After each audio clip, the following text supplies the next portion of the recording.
You ever wonder, are these guys happier than fenced-in chickens?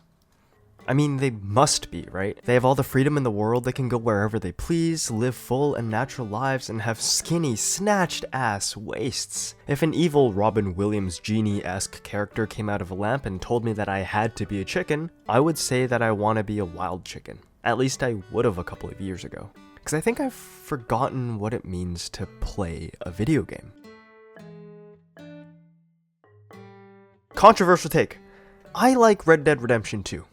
Okay, maybe not a controversial take, it's a pretty universally adored game with one of the most gorgeous graphics in recent memories, has a story that absolutely destroys the video game stories aren't as good as movies idea, has a soundtrack that kicks ass, and you can do something no other game has allowed me to do. Grow a beard in real time. This truly is a fantastical setting. But regardless, it has a lot of criticism, and ones that I don't necessarily disagree with. In comparison to older Rockstar games, there's less freedom. But Yosoku, I hear you say, it's an open world, you can do whatever you want and go wherever you want to go, you say, whining, pissing and shitting in your pants, coming to, complaining, sniveling, and what temerity, I say in response, you have to say such a thing so stupid is beyond me. Because in Red Dead 2, missions are presented as open-ended, pull out a gun and negotiate, you control the actions Arthur and the Vanderlyn gang take, but in actuality, you have very few decisions. You're micromanaged by Rockstar the entire time to steal this wagon in a specific way and drive it only at a certain speed, only taking roads that they deem acceptable and parking it out of sight. No, not there. Never there. What are you doing? You can park it here, nowhere else. Otherwise, you'd be some kind of dirty outlaw who breaks laws, and Arthur Morgan is no lawbreaker. Even the events that feel truly unscripted, like saving a random person off the street or being jumped, are all things that happen to every player regardless of the decisions that came before that. It makes moments like these feel remarkably less novel to me. In this open world game with seemingly infinite possibilities, by the end, it just feels like a linear game with extra steps. The decisions you make kind of get boiled down to what kind of revolver you'd like to use to pop someone's cranium with. None of these complaints are original by me. They're reasonable complaints from a fan base who is expecting a larger open world game full of activities, player choice, and freedom, like a wonderstruck kid in an amusement park, only to be told by Daddy Rockstar that they'd only be allowed to go out with a child leash on the entire time. It's understandable. So, what does it mean for me when I enjoy an experience that limits my freedoms? You want an actual controversial take? I don't much care for Elden Ring. Wait, let me tell you something!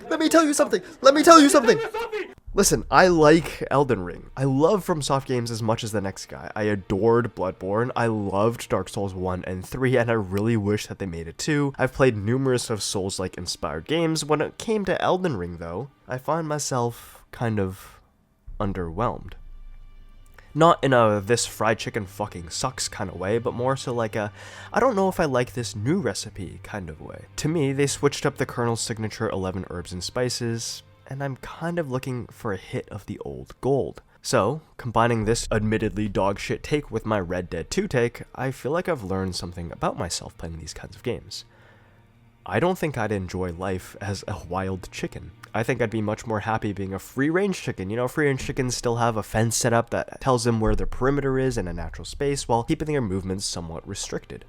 They know exactly where their boundaries are, where they can go and where they can't go, know what their parameters are, and like in Red Dead 2, I knew exactly what was expected of me. Where I was meant to go, who I was meant to talk to, and who I was supposed to shoot an explosive bullet with.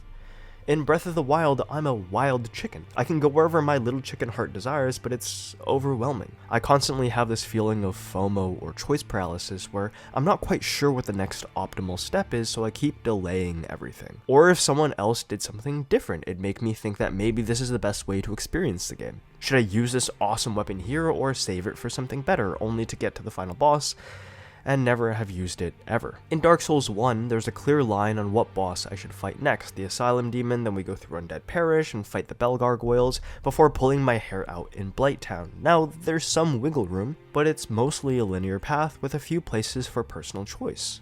Similarly, with Dark Souls 3, considered to be one of the most linear From Software games, I still enjoyed my time with it so much that I played through and finished the game in what felt like a weekend. With Elden Ring, though, The second I opened up those big, beautiful doors and saw the God Tree, the massive open fields, the dilapidated castles, and structures full of secrets and treasures to explore, my mind went blank. Every choice I made felt like the wrong one, even though I know the point is to feel the opposite. While the game was drop-dead gorgeous, I knew every action and decision I made was of my own accord, and ultimately led towards the same macro goal: fight the big guy at the end. The micro decisions, however, freaked me out so much that I often asked myself what other people were doing at this point of the game, then trying to follow suit, to be optimal. But it's the same thing in life. I'm constantly in a panic about what people my age are doing. Is it more optimal to focus on my career right now and build that while I can, or should I focus on spending my time with my friends before we're all too old and too busy to see each other? How should I have saved up, and what did people with my university degree do for a job? It's a constant mental battle and an opportunity cost analysis that's always making me wonder what the best route in life is to take, either in my hobbies, in my career, or as the Tarnished. A part of having fun with games is the interactivity, which means that you get to experiment with mechanics and make mistakes. A major part of the fun is the trial and error and the failure and how you interact with that in every new system. But I've found that as I've gotten older, it's harder to do that, and I'm less willing to experiment and fail, even in games. So usually I'll find a strategy that works, and I'll stick with that the whole way through. It's made me not fully experience games that are transformative, that require this skill. Games like Baldur's Gate, or Metal Gear Solid 5, or Breath of the Wild, Elden Ring, games that hinge on an air of exploration and play, to make mistakes, to trial and error, and to have an adventure. So maybe right now I'd be happier as a free-range chicken. Maybe the blue pill where I stay plugged into the computer and live a blissfully unaware existence is maximized happiness. Am I forever more comfortable bowling with the gutters up, knowing where my parameters are, or is it better to let them fall and to know how to be comfortable and not making the best decision every time? It really isn't something I've figured out yet. It's still something I'm uncomfortably wrestling with, and these games have been wildly important to me because of it.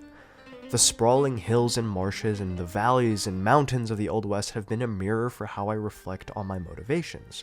These broken castle walls and remnants of old monarchs and uprisings in Miyazaki's Lands Between are a stark reminder to myself for what games are meant to be. The genesis for Shigeru Miyamoto in creating the first ever Legend of Zelda game that we're meant to explore. Games have a really unique language, a specific language that isn't really used for other mediums. There's action-adventure, horror, and thriller, which are used in movies as well, but there's also third-person shooter, real-time strategy, or open-world RPG. Of these, usually an open-world RPG is pretty coveted and a universally liked genre. It's the embodiment of player choice and freedom, but I'm recognizing how paradoxically restrictive it can feel to me when playing an open-world game, since so many of my first playthroughs of these games feels like it needs to be an ideal version. Otherwise, I'll have sullied my first experience with a transformative game. I think this mindset has caused me to forget how to play and have fun.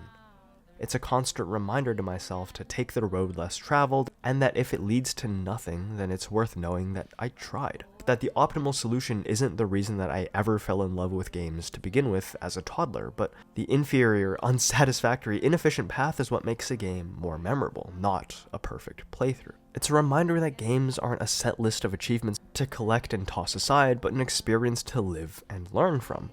To be present and mindful and remember that my playthroughs are interesting and memorable only when they're unique and not derivative of someone else's gameplay.